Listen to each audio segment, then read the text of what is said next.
This is our second horn that we built. The first one was a 3 chime instead of a 5. This one's a Nathan M5 replica. PVC pipe and a few funnels. And I'm going to show you some things we've been working on the last few years. Starling engines, those two are powered by the heat off of boiling water. And the rest of these you've probably seen before on YouTube with the candle. If you haven't seen them, you can check out my channel and they're all on there. That one is a little bit special. It has a water wheel that powers a little ball mechanism. Pretty cool. And here is some of the things we use to build the horns that we're going to show you and give you some tips and tricks on how to make it. And the things that we've learned, things that makes it easier, things that we learn to make the sound better to get to the finished project which we have here. Alright, this horn here, we've learned a lot by the first chime that we built with 3 horn, and it runs really good on about 80 to 90 pound, but for whatever reason it tends to overblow at about 100 pound or higher. So this particular build, we tried different things, and one thing, we live in a small town. It's kind of hard to come by parts, and we went to 4 or 5 different places locating these things. But anyway, that's why it's a little different of the way everything is. But these particular bells here are, we tried to where we learned that the tuning of these horns has to do with the length of your pipe, the pressure that's you have against your diaphragm, and also the shape and the length of the bell. Because you tune it, you put the bell on, it drops a couple notes. And this took about 4 hours to tune to get it just right. But this was going to be an experiment, but it turned out and it sounds so good that we decided not to mess with it. And so we're going to build another one for experimental purposes. And this one is the original Nathan M5 with, it has the C sharp, the E, the G, the A, and then 1 octave higher C sharp. And it sounds really good, and we'll make a video coming up of this horn and hopefully what we learned on this one. The only thing that we haven't decided is what to tune this one to.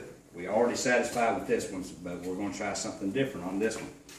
This is just a mount that we built. We sawed out of just a scrap piece of plywood. It's actually trailer decking, you know, and that's just going to be the mount for our next horn. But what we wanted to do is show you a few things that we've already learned here. And you notice the bells on these, they're transmission funnels, but I'm going to explain what we did to get them to look a little bit, you know, more like bugles instead of funnels. What I did, I went to the wood lathe and I turned 3 different sizes of just the same thing, just some scrap plywood we had, and beveled these around. And we learned that you can take a torch with a small flame and heat this up and roll it like this. If it gets shiny, it's too hot, so you need to let it cool just to where the shiny is gone, and it's kind of a dull looking color, but you can see that it's warm. And you just place it on here and you gently roll it like this right here, and it'll slowly form that bugle. And it does require quite a bit of patience. And you notice I have 3 different sizes for, you know, even the small one. If it's on here, you roll this thing and, you know, it'll form you a pretty decent little horn. Okay, now this is what happens when you're impatient and you're not patient enough. You see how it's ruined. I was getting close, a little too anxious, and then boom, now we got to start over. Okay, this particular horn right here, what we did in the diaphragms, we watched a few videos on the first build, and after that we watched a bunch more videos. We didn't buy any plans or anything like that. We like inventing and discovering on our own.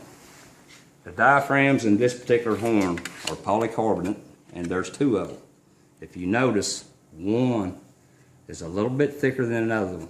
This one is about a little bit thicker than a 16th, and this one is a little bit thinner than a 16th. The thicker one we used in the front, and the thinner one in the back. and in between each piece we placed a piece of rubberized weather stripping, and there's a piece that was left over. That's a scrap piece, but that's what it is.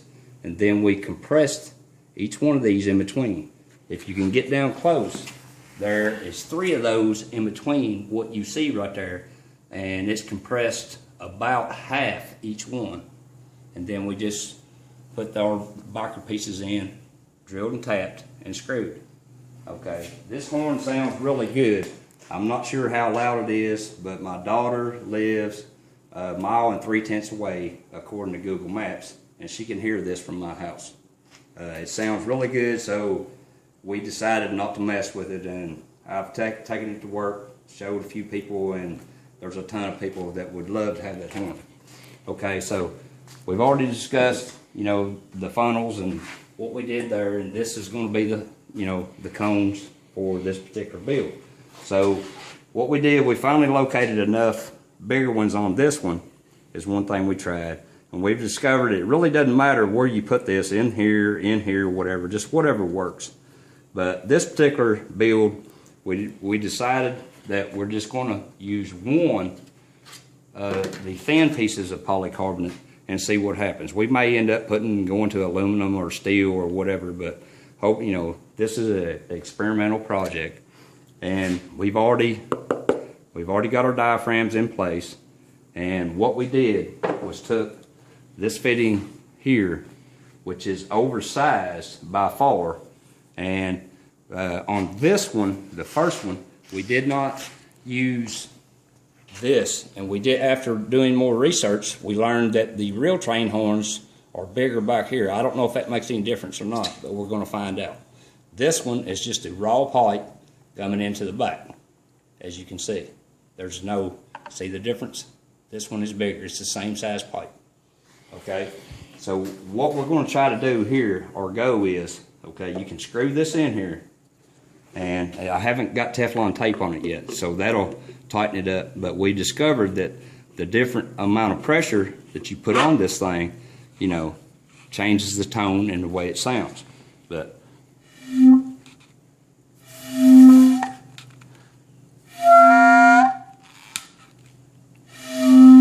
so what we're going to do, we've drilled the hole size. One thing we did differently on this one as well, this is a 5/16 hose bib, and the 2 smaller chambers are 1/4 inch, and that's due to lack of getting the parts we want, and plus we're just experimenting anyway.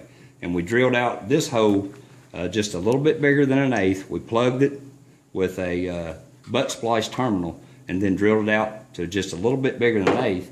And these two are about 3/32. I don't know what that's going to do, but we'll find out.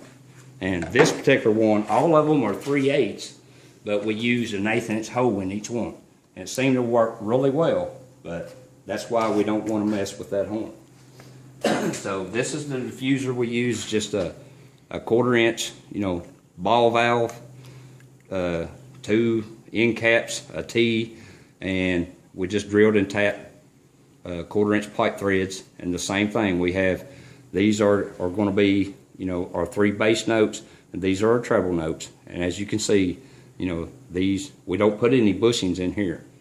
This is 5/16 and 1/4, 5/16, 1/4, 5/16, which will end up, you know, running these chimes. So we don't know how it's going to work out, and hopefully we'll eventually get back to the, you know, this horn. We'll make another video, and we'll sound this horn off, and whatever we learn here, if we can find out, you know, we can figure out which one we're going to tend to, which is still up in discussion. But that's where we are, and hope you enjoy the video, and feel free to check out some of our other videos, and we'll be back.